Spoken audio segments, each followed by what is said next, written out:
China ਦੀ Covid cases ਨੂੰ ਲੈ ਕੇ ਕਹਿੰਦੇ ਵੀ ਚਾਈਨਾ ਦੇ ਵਿੱਚ ਕੋਵਿਡ ਕੇਸਿਸ ਦੀ ਗਿਣਤੀ ਇੰਨੀ ਜ਼ਿਆਦਾ ਵੱਧ ਗਈ ਆ, ਉਹਨਾਂ ਨੇ ਹੁਣ ਕੋਵਿਡ ਦੇ ਕੇਸਿਸ ਨੂੰ ਰਿਪੋਰਟ ਕਰਨਾ ਜਿਹੜਾ ਆ ਉਹ ਬੰਦ ਕਰ ਦਿੱਤਾ ਆ।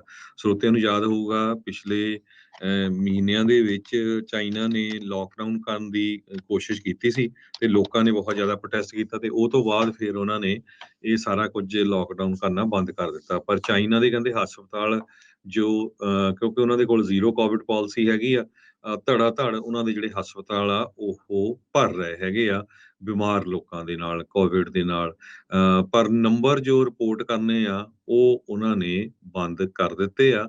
ਇਹਨੂੰ ਦੇਖਦੇ ਹੋਏ ਇੰਡੀਆ ਵਾਲਿਆਂ ਨੇ ਵੀ ਸਵੇਰੇ ਤੁਸੀਂ ਖਬਰਾਂ ਸੁਣੀਆਂ ਹੀ ਹੋਣੀਆਂ ਆ ਵੀ ਜਿਹੜੇ ਚਾਈਨਾ ਜਾਂ ਹਾਂਗਕਾਂਗ ਇਹਨਾਂ ਕੰਟਰੀਜ਼ ਤੋਂ ਉੱਥੇ ਕੋਈ ਜਾ ਰਹੇ ਆ, ਉਹਨਾਂ ਦੇ ਉੱਤੇ ਕਾਫੀ ਰਿਸਟ੍ਰਿਕਸ਼ਨਸ ਲਾਈਆਂ ਹੈਗੀਆਂ। ਇੰਡੀਆ ਦੇ ਵਿੱਚ ਵੀ ਕੋਵਿਡ ਨੂੰ ਲੈ ਕੇ ਕਾਫੀ ਡਰ ਵਾਲਾ ਮਾਹੌਲ ਆ। ਤੁਸੀਂ ਦੇਖਿਆ ਹੀ ਹੋਣਾ ਵੀ ਕੱਲ ਜੋ ਇੰਡੀਆ ਦੀ ਸਰਕਾਰ ਨੇ ਸਾਹਿਬਜ਼ਾਦਿਆਂ ਦਾ ਦਿਨ ਮਨਾਇਆ ਹੈਗਾ ਆ, ਹਾਲਾਂਕਿ ਉਹ ਨਾਮ ਨੂੰ ਲੈ ਕੇ ਕਾਫੀ ਸਿੱਖਾਂ ਦੇ ਵਿੱਚ ਗੁੱਸਾ ਵੀ ਹੈਗਾ ਆ, ਪਰ ਚਲੋ ਜੋ ਚੀਜ਼ ਮਨਾਈ ਆ ਉਸ ਦੀ ਸ਼ਲਾਘਾ ਵੀ ਕਰਨੀ ਬਣਦੀ ਆ। ਉਹਦੇ ਵਿੱਚ ਤੁਸੀਂ ਦੇਖ ਸਕਦੇ ਆ ਜਿੰਨੇ ਵੀ ਉੱਥੇ ਹਾਜ਼ਰ ਸੀਗੇ, ਚਾਹੇ ਉਹ ਇੰਡੀਆ ਦੇ ਪ੍ਰਾਈਮ ਮਿਨਿਸਟਰ ਨਰਿੰਦਰ ਮੋਦੀ, ਹੋਰ ਮਿਨਿਸਟਰ ਜਿਹੜੇ ਸੀ, ਸਾਰਿਆਂ ਨੇ ਮਾਸਕ ਪਾਏ ਹੋਏ ਸੀ। ਸੋ ਇੱਥੋਂ ਤੁਸੀਂ ਅੰਦਾਜ਼ਾ ਲਾ ਸਕਦੇ ਆ ਵੀ ਉਹ ਇੱਕ ਮੈਸੇਜ ਸੀਗਾ ਵੀ ਹਾਂ ਇੰਡੀਆ ਦੇ ਵਿੱਚ ਵੀ ਜਿਹੜੀ ਕੇਸਿਸ ਆ ਉਹ ਵੱਧ ਰਹੇ ਆ। ਸੋ ਬੜੇ ਧਿਆਨ ਦੇ ਨਾਲ ਚੱਲੋ। ਇੱਕ ਵਾਰੀ ਫੇਰ ਜਿੰਨੇ ਵੀ ਸਾਡੇ ਸਰੋਤੇ ਸੁਣ ਰਹੇ ਆ, ਕਿਉਂਕਿ ਇੰਡੀਆ ਨੂੰ ਬਹੁਤ ਦਵਾ-ਦਵ ਲੋਕ ਜਾ ਰਹੇ ਹੈਗੇ ਆ। ਜਦੋਂ ਪਿਛਲੀ ਵਾਰੀ ਕਰੋਨਾ ਆਇਆ ਸੀ, ਸਾਨੂੰ ਪਤਾ ਰੇਡੀਓ ਤੇ ਕਿੱਦਾਂ ਲੋਕ ਰੋ-ਰੋ ਕੇ ਫਿਰ ਕਾਲਾਂ ਕਰਦੇ ਸੀ ਵੀ ਭਾਈ ਕਦੋਂ ਫਲਾਈਟ ਆਣੀ ਆ, ਕਿੱਦਾਂ ਜਾ ਸਕਦੇ, ਸਾਡੀਆਂ ਦਵਾਈਆਂ ਖਤਮ ਹੋ ਗਈਆਂ। ਸੋ ਮੇਕ ਸ਼ੋਰ ਕਰਕੇ ਜ਼ਰੂਰ ਜਾਇਓ ਜਾਣਾ, ਜਾਂ ਜਿਹਨੂੰ ਐਮਰਜੈਂਸੀ ਆ ਜਾਂ ਕੋਈ ਬਾਹਲਾ ਜ਼ਰੂਰੀ ਕੰਮ ਆ ਤਾਂ ਹੀ ਜਾਓ। ਓਦਾਂ ਘੁੰਮਣ ਫਿਰਨ ਨੂੰ ਜੇ ਜਾਣਾ ਆ ਤਾਂ ਥੋੜਾ ਜਿਹਾ ਸਾਰਾ ਉਹਨੂੰ ਸਰਚ ਕਰਕੇ ਸੋਚ ਕੇ ਹੀ ਇੰਡੀਆ ਨੂੰ ਜਾਇਓ। ਜੀ ਬਿਲਕੁਲ ਹਰਜੋਤ ਸਿੰਘ ਜੀ, ਉਹਨਾਂ ਨੇ ਹੁਣ ਉੱਥੇ ਐਂਟਰੀ ਦੇ ਉੱਤੇ ਜਿਹੜੇ ਫੋਰਨ ਲੋਕ ਆਉਂਦੇ ਨੇ, ਫੋਰਨ ਟਰੈਵਲਰਸ ਆ, ਉਹਨਾਂ ਦਾ ਰੈਂਡਮ ਟੈਸਟਿੰਗ ਦੇ ਵਿੱਚ ਕਈ ਵਾਰੀ ਪਾ ਦਿੰਦੇ ਆ। ਜੇ ਉਹ 100 ਚੋਂ 2 ਜਣੇ ਟੈਸਟ ਕਰੂਗੇ ਉਹ ਕਿਤੋਂ ਹਨਾ, ਵੀ ਆਉਂਦੇ ਆ। ਹਾਂਜੀ ਹਾਂ, ਤੇ ਦੱਸ ਰਿਹਾ ਸੀਗਾ ਕੋਈ ਮੇਰਾ, ਉਹ ਕਹਿੰਦਾ ਵੀ ਮੇਰਾ ਇੱਕ ਨਾਲ ਦਾ ਉਹਦਾ ਫਰੈਂਡ ਜਿਹੜਾ ਆ, ਉਸ ਨੂੰ ਉਹ ਆਪਣੀ ਵਾਈਫ ਨੂੰ ਲੈਣ ਗਿਆ ਸੀਗਾ, ਉਹਨੂੰ ਉੱਥੇ ਉਹਦਾ ਟੈਸਟ ਕਰਤਾ, ਟੈਸਟ 'ਚ ਪੋਜ਼ਿਟਿਵ ਆ ਗਿਆ ਤੇ ਫਿਰ ਕਈ ਦਿਨਾਂ ਦੇ ਲਈ ਕੁਆਰੰਟੀਨ। ਕਹਿੰਦਾ ਭਰਾਵਾ ਕਾਹਦਾ ਆਪਣੀ ਘਰ ਵਾਲੀ ਨੂੰ ਲੈਣ ਗਿਆ ਸੀ, ਮੈਂ ਤਾਂ ਉੱਥੇ ਫਸ ਹੀ ਗਿਆ। ਕਈਆਂ ਨੇ ਇਸ ਗੱਲੋਂ ਜਾਣ ਤੋਂ ਕਹਿੰਦੇ ਵੀ ਛੱਡੋ ਪਰਾਂ, ਕਿਤੇ ਐਵੇਂ ਨਾ ਇਹਨਾਂ ਜਿਹੜਾ ਉਹ ਆ ਜਾਵੇ। ਆਪਾਂ ਨੂੰ ਪਹਿਲਾਂ ਵੀ ਪਤਾ ਹੈ ਵੀ ਉਦੋਂ ਕੀ ਹੁੰਦਾ ਰਿਹਾ, ਕਿੱਥੇ ਰੱਖਣਾ ਆ, ਕਿਵੇਂ ਰਹਿਣਾ ਆ, ਕੀ ਆ, ਕਿਵੇਂ ਆ, ਹਨਾ। ਇਹ ਜੀ ਸਾਰੀਆਂ ਚੀਜ਼ਾਂ ਜਿਹੜੀਆਂ ਬਹੁਤ ਲੁੱਟਮਾਰ ਹੋਈ ਉਹਦਾ ਹਸਪਤਾਲਾਂ ਚ, ਉਦਾਂ ਦੇ ਸੌਰੀ ਹੋਟਲਾਂ 'ਚ ਰੱਖਿਆ ਗਿਆ ਜਿਹੜੇ ਗੰਦੇ ਸੀਗੇ ਬਹੁਤ। ਤੇ ਕਾਫੀ ਉਹ ਬਹੁਤ ਆਪਾਂ ਨੂੰ ਪਤਾ ਹੀ ਆ ਵੀ ਕਿੱਦਾਂ ਕੰਪਲੇਨਸ ਆਈਆਂ ਹੈਗੀਆਂ।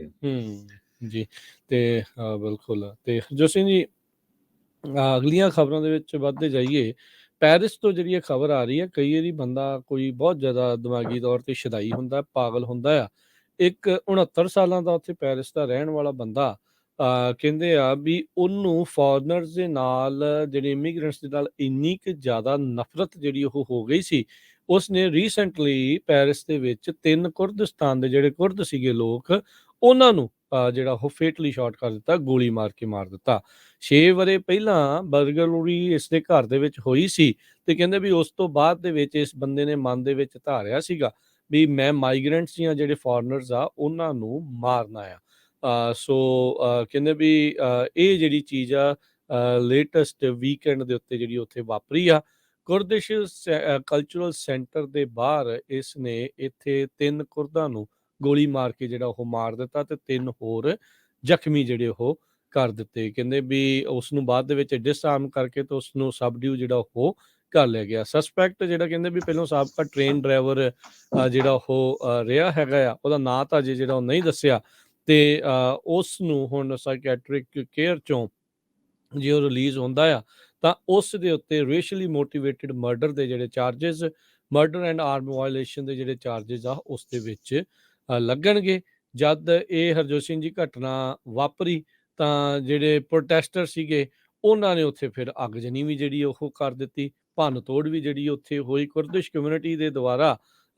ਜਿਹੜੀ ਇੱਕ ਫਾਰਸੀ ਨੇਬਰਹੁੱਡ ਹੈਗੀ ਆ, ਉੱਥੇ ਸਾਰੇ ਪਾਸੇ ਜਿਹੜੇ ਪ੍ਰੋਟੈਸਟ ਆ ਉਹ ਹੋਣੇ ਸ਼ੁਰੂ ਹੋ ਗਏ। ਸੋ ਇਹ ਬੜੀ ਮੰਦਭਾਗੀ ਘਟਨਾ ਪੈਰਿਸ, ਫਰਾਂਸ ਤੋਂ ਜਿਹੜੀ ਉਹ ਆਈ ਹੈਗੀ ਆ।